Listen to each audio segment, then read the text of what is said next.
People are fascinating, and I believe that everyone has a story to tell of their travels, hobbies, passions, and experiences.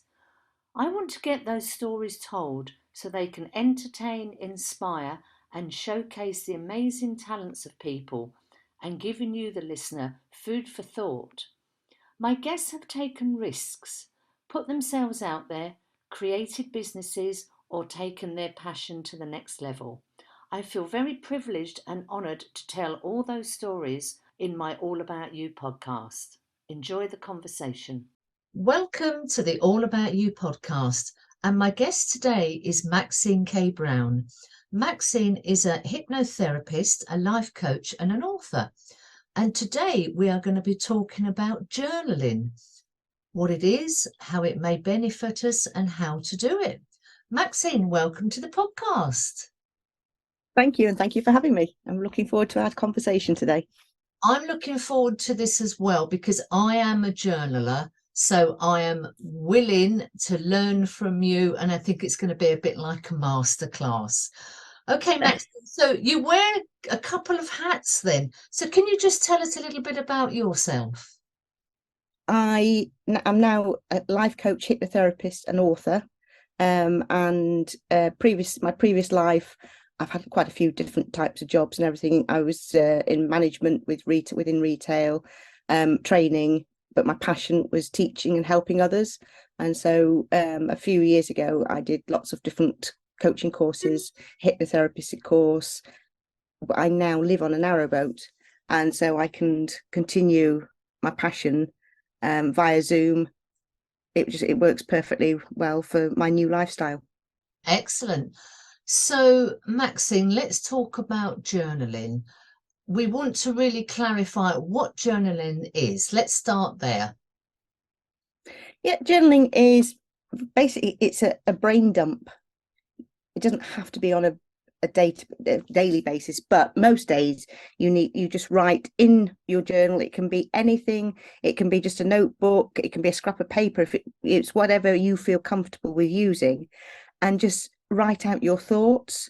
If there's something that's really upsetting you, it's so much better to get it out onto paper, out of your head, and so just keep writing everything down.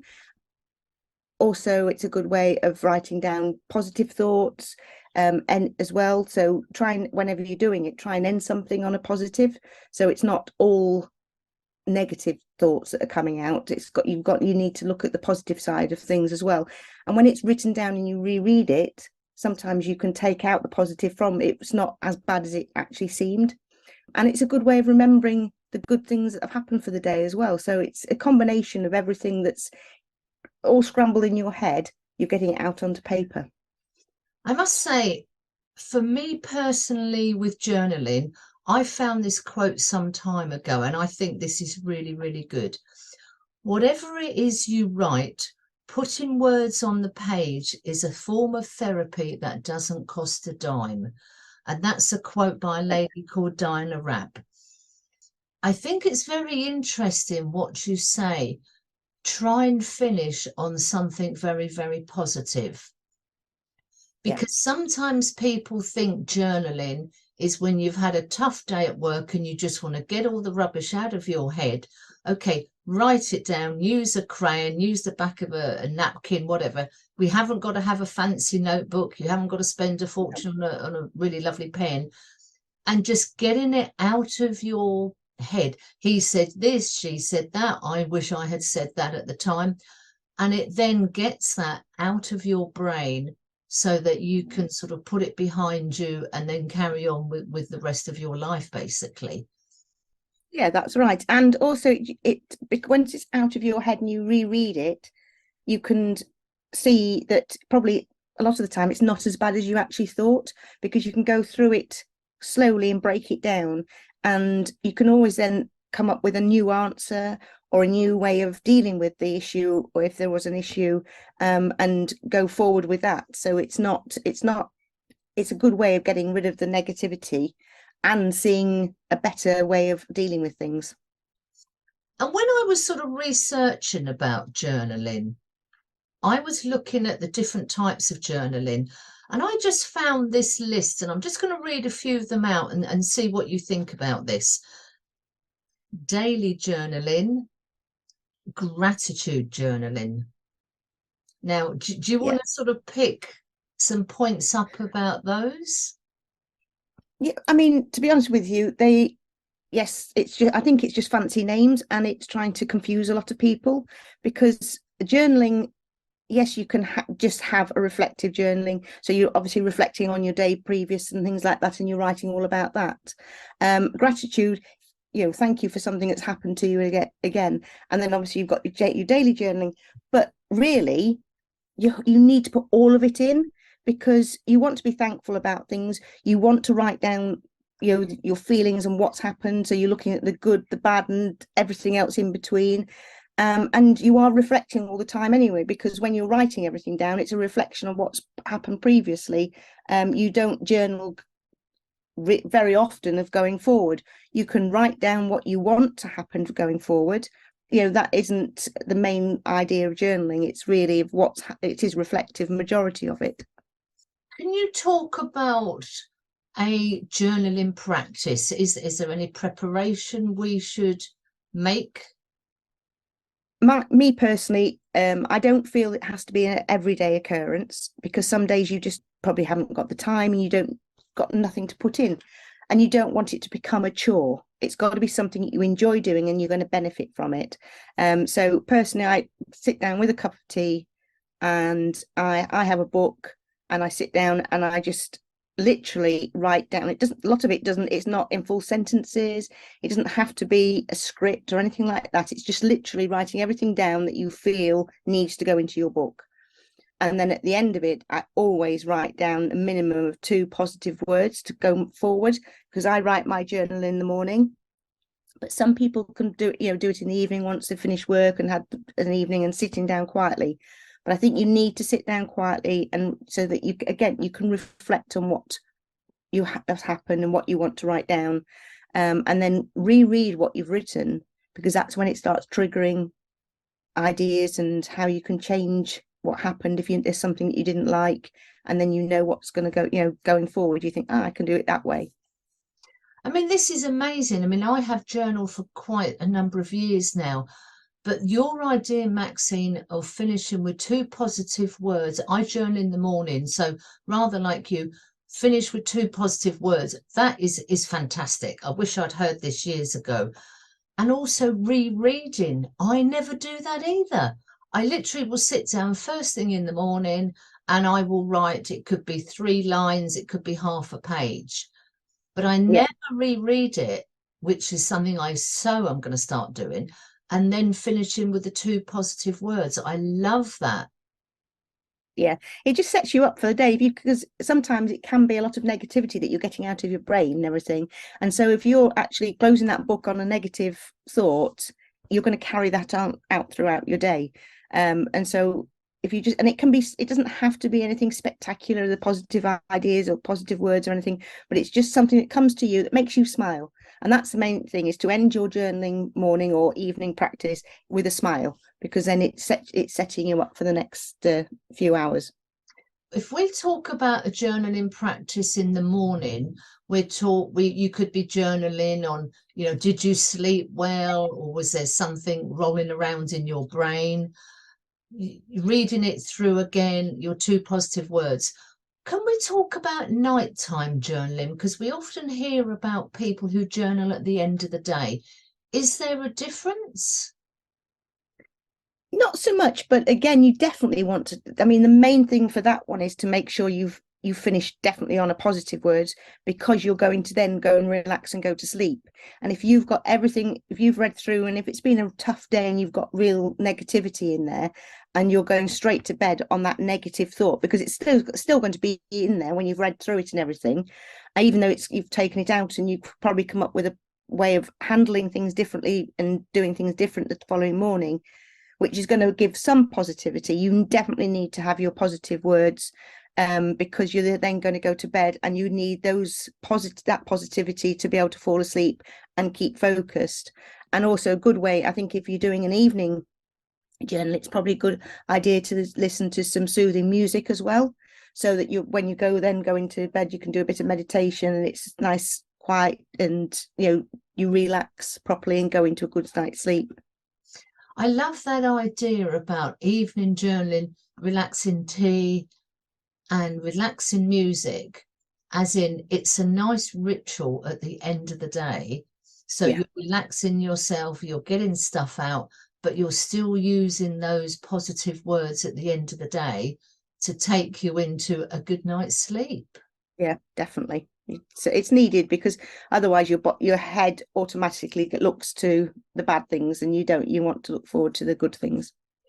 I have to say, I think since the pandemic, we are seeing a lot more about self-care, mindfulness, journaling, well-being. So I really think since the pandemic, a lot of us are using reflection in whatever form you want to call it.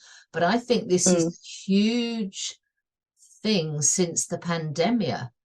Do you want to just comment on your ideas on that, Maxine?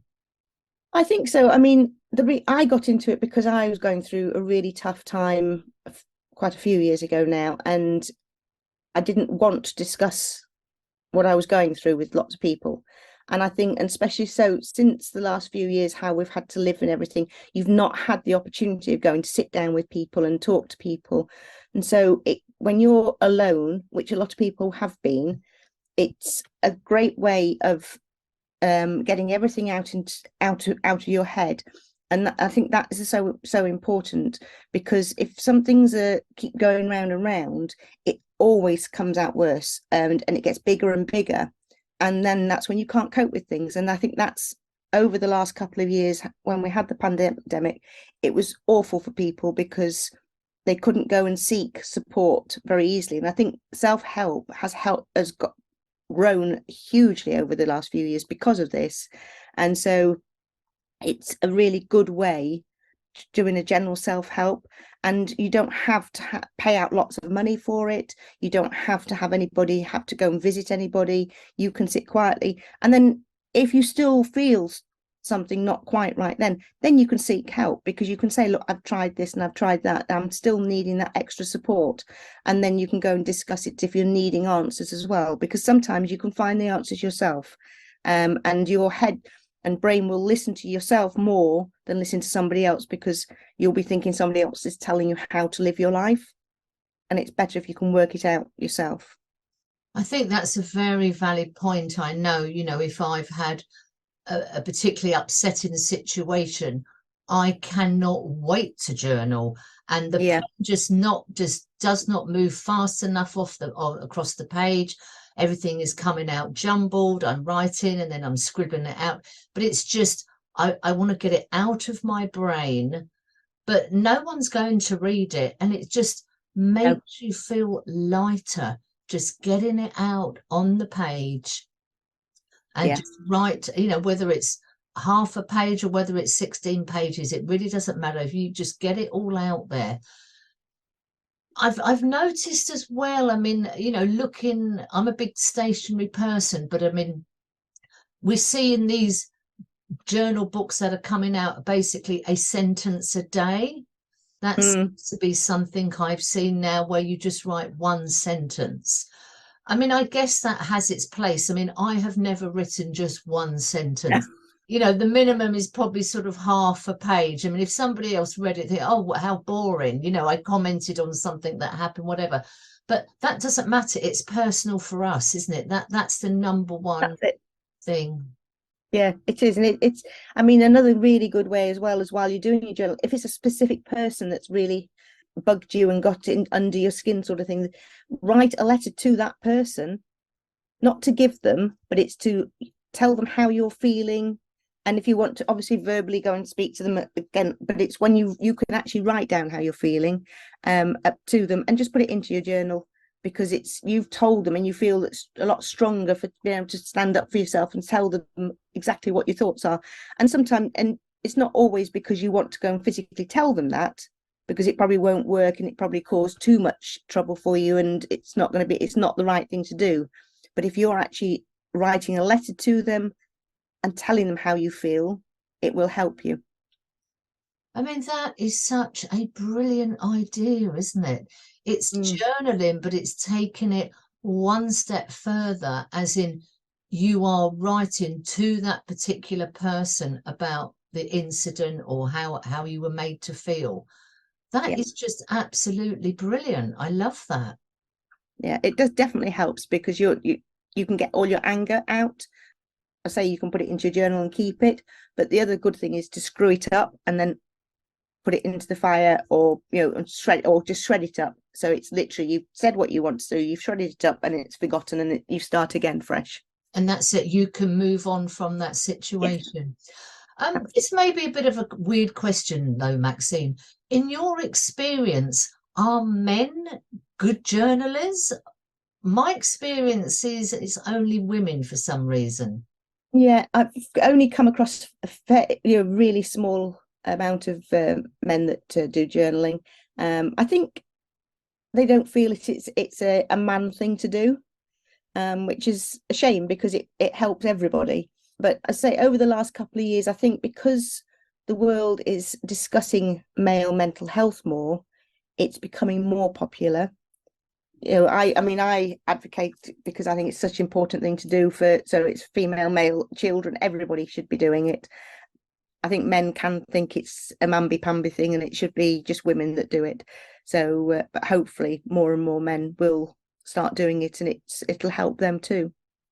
I think it's fantastic that the change we've had in sort of self-care, self-help. Many years ago, if you went to a bookshop or a library, there would be a self-help section. Yes. And everybody used to believe, okay, you're reading self-help books, you're obviously broken, you can't put yourself back together again, so you need a book to do it. Now self-help seems to be self-care, and it's thought as an incredibly positive thing. You're not broken, you just want to be the best version you can be, which I think in That's it. itself is absolutely fantastic. And I think journaling is one of those things. I mean, I hadn't heard of journaling sort of 10 years ago. I'd never even heard, I No, don't even know how I came across it. But to me, you can do it on your phone, you can do it in a nice notebook, you can do it on your computer, on a piece of paper, whatever. You don't have to spend a lot of money. It hasn't got to be, you've got to sit down at 8 o'clock every night and lock yourself away and journal. no, that's it. It's entirely up to you when you do it, how you do it. Some days you can do it first thing in the morning and everything, and then you might the following month or week or anything you may do it in the evening. It's entirely up to yourself. There isn't a rigid rule of thumb saying, right, you must do it at this time and you must spend so much time. And that's the good thing with it. If you've got a spare 5 minutes and you think, I don't feel 100%, you can just go and sit down quietly, get your pen and paper out, or get your tablet out, or type it up. It's entirely up to you which way you fancy doing it. And as I say, it's only for you to read. It's not something, well, unless you want to share it, but very few people share their journal. It's just for them only. So, Maxine, in your professional capacity, can you talk about some of the instances where journaling has helped people? I would say the three main sectors it's helped is within grief. So and that's how I came about journaling. When you've lost somebody very close to you, you don't want to burden everybody else around you, and other people don't understand how you're feeling. So to sit down quietly and write how you're feeling, you can write to the person that you've lost, the grief through a personal loss, because sometimes grief can be because it's a relationship breakdown or a job loss, but you can write through it that way, and it definitely helps. And the other one is within a relationship. So if you're going through some sticky times in a relationship, it's a really good way of sitting down and journaling each day, just getting out how you're feeling, why you're feeling like that, breaking it all down, because then again you'll see it in black and white, and it might not be as bad as you thought it was, or something will trigger and think, if I do it this way, we'll probably be able to do something different, and things like that. So it's a really good way struggling with a relationship. And work, it's a fantastic, you spend so much time at work, and if you don't have a fantastic relationship with people within the work capacity, and you feel sad when you come home because somebody's niggled you or said something you're not too keen on and things like that. And it does keep going around in your head when you're doing things like that. So again, that would be an ideal one to do in the evening, because you're getting it written down out of your head first thing and before you go to bed. And so you'll be able to sleep with a clear head and on positive words. I think that's a very valid point, isn't it? Journaling at the end of the day, get it out of your brain so that Yeah, you can get a good night's sleep, because no matter what you're dealing with, if you've had a good night's sleep, the chances of you getting through it are a lot higher. definitely. Yeah, if you don't have a good night's sleep, it always seems worse the next day. One thing I wanted to just go back with you, Maxine, I did say this was going to be a masterclass. Absolutely, for me, I'm learning so much. I just wondered if you can talk a little bit more about, once you've written your journal, whether it's in the morning or in the evening, rereading your journal through. Can you just talk? Because that I have never done, and I'm very interested to do that practice. Yeah. Yeah, if you read it through, you can take it slowly and you can actually see, because you write things so quickly when you're journaling, and most people do when they're journaling, and everything it's just like literally is obviously a brain dump. But then you read things through and certain words will trigger with you, and you'll be able to see, and you'll think, oh, if it's a situation that's happened, you'll be more clear because you can break it down and think of the ways of handling things. So once you've written all your daily journal, just go back and read it slowly through and pick out, if it's something that you know that you can change or you feel that you should be able to change, you'll be able to think more reasonably on how you can change that situation. So when it does occur next time, you'll remember what you'd written and how you'd slowly talked your way through the solution again on how to resolve it. So you can literally find the right words quicker and not be in that situation again. I have to say, I am taking notes here, because this is just so fascinating. I don't know why I haven't thought of this before, rereading what I have written and just looking at it a little bit more closely and see what is bubbling up to the surface. Yeah. One thing I have been including is to sort of, I guess it's a bit like, as you suggested, finish your journaling session with a couple of positive words. I've been sort of putting what was my win for the day. And it hasn't got to be something huge. It could be something that's been on my to-do list for the last 6 months. And I Yeah, actually did it and just thought, hooray, I've actually got that done. To me, that is a great win. Looking for my win each day. Some days it could be something very small. Another day it could be two great big things that were just phenomenal. But yeah, I guess that's in line with finishing on a positive note, like your 2 positive words. yeah, definitely. If you can finish on, I mean, that's finishing on a high, and that's the main thing, is for you to be exhilarated at the end of it, and so that you're not down in the dumps and you're not thinking negative thoughts. It's thinking of good thoughts and positive thoughts. And yeah, well, a win for the day is a fantastic way of looking at it as well. And also the other thing you can do is add affirmations. So you can put, if you're especially if you're doing it in the morning, you can think of affirmations and how you're going to progress throughout the day, and it is going to be a good day, and I am going to succeed for the day, and so you just getting your head into the right thoughts. Now, I'm glad you've brought up affirmations, because the power of an affirmation. Can you just explain, Maxine, what an affirmation is for maybe the people listening who don't know? To me, an affirmation is making sure that I get my head straight, and it's something I want to do in the future, and it's telling my body and me that I am good enough to do something, and I am able to do something, and nobody will stop whatever I decided. That's it. And so daily I have a different affirmation, and it's just saying it over to yourself. You don't have to say it out loud to everybody. It's something you say quietly. You can shout it out if you want to, but it's something you just say over and over in your head 2 or 3 times minimum, and it just gives you a boost, and it's a brilliant way of making you feel more positive, thinking, yes, I can go forward and I will achieve. And that's the thing. You are a strong person, and it can be really very simple. You don't go into too much detail, but it does definitely help. I mean, this is all talking about setting yourself up in a good frame of mind, something positive about yourself or your plans for the day, to put yourself on that, that front foot going forward. This is what I'm going to do today. I'm capable, I'm strong, etc. It's just getting your mind in the right frame of mind to face the day. Definitely. If you've got the right mindset, you can tackle things so much easier. If you're feeling down in the dumps and feeling negative, then everything will just feel so much worse.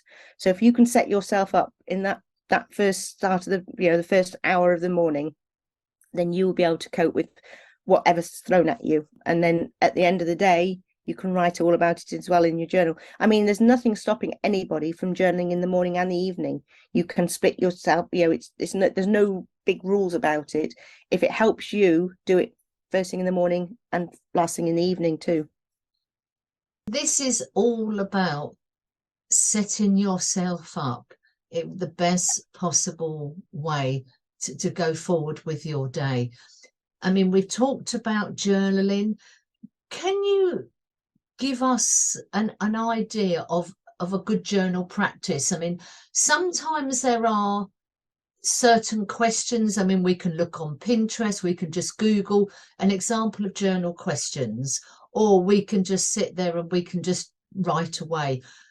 Can we talk about the example of a few journaling questions for people maybe who are going to attempt journaling for the first time? What are a couple of questions they could start with if they're just not really, no, I don't want to write about me. I just want to, maybe someone ask me a question and I'll write about it. What happened to me yesterday? Why did it happen? What made me happy yesterday? Who affected me for yesterday? Because you're always looking at the day before, or if you're doing it in the evening, obviously it's today. What can I take out of yesterday and do differently today? And me personally, I just write everything. I mean, I don't ask lots of questions. I just literally write how things happened. And if there's a particular person that's upset me, I will write about that person. How did it make you feel? Why did it make you feel like that? So you're getting it out and writing about your feelings, because that's so important. So then when you're reading back through those feelings, you can then think, right, if that was a bad feeling, how can I make sure that next time if anybody says that to me or treats me that way, how can I make it into a positive for me?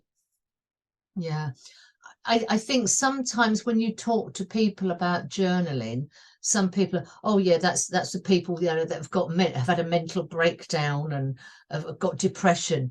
I don't think that. Definitely I mean, not. that is at the very extreme end of Yes. mental health. But on a day-to-day basis, just sitting down maybe in the morning or in the evening or whenever it works for you and your personal circumstance, just taking that bit of time for yourself. Grab any writing implement, child's colour pencil, go for it, piece of paper, and just go and just see what happens, see what comes out.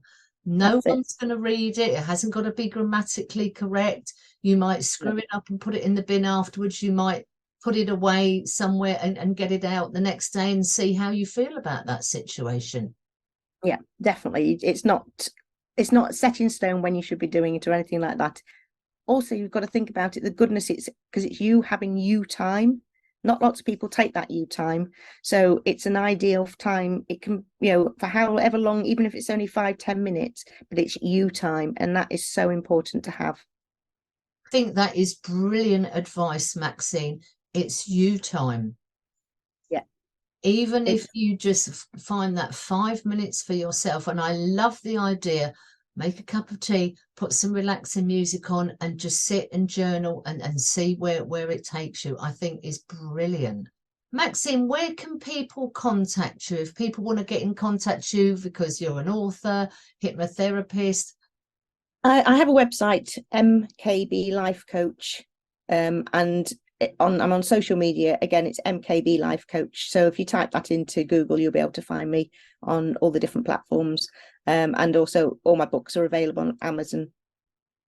Maxine, we'll put all the links with the podcast, but I have to say, I've been making a few notes while you've been talking, and I so love the idea of reading back through what I've written and It ending helps. on those two positive words. I think is absolutely brilliant.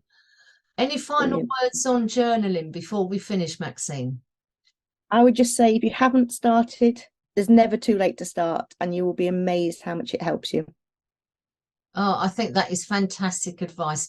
Maxine, thank you so much for being a guest on the podcast. Thank you very much. I hope you enjoyed the conversation. Please subscribe on whatever platform you are using. It is free, and if you would like to tell your story, please contact me on allaboutyoupodcast@yahoo.com and let's tell your story.